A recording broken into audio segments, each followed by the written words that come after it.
বর্তমানে প্রধান যে ইস্যু হচ্ছে সেটি হচ্ছে গাজাবাসীর নিশ্চিহ্ন করার যে ধ্বংসযজ্ঞ চালু করছে ইসরায়েলিরা, সেটার বিরুদ্ধে আমাদের পদক্ষেপ নিতে হবে।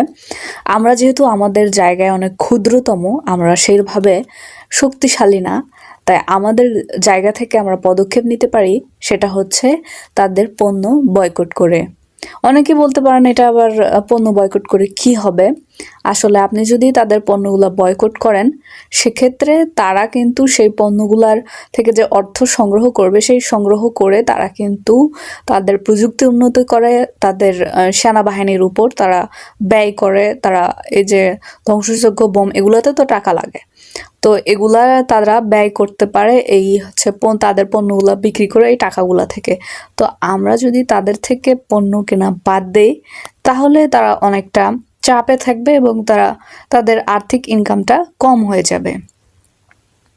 আমরা আমাদের নিজেদের জায়গা থেকে এগুলা করতে পারি।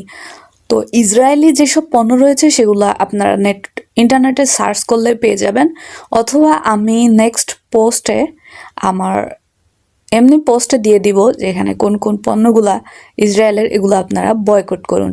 আবার আজকে অনেক জায়গায় ভিডিওতে দেখা যাচ্ছে যে কেউ কেউ বিভিন্ন জায়গার যে দোকানগুলা রয়েছে, যেমন KFC বা কোকাকোলা, 7 আপ, অন্য যেসব প্রোডাক্টগুলো রয়েছে এই দোকানগুলো ভেঙে দিচ্ছে। আসলে ভেঙে দিয়ে কোনো লাভ হবে না, আপনারা বরঞ্চ বয়কট করুন, কারণ পণ্যগুলা এই দোকানের, এই দেশের মানুষের দোকান, তো লস হবে কিন্তু তাদের।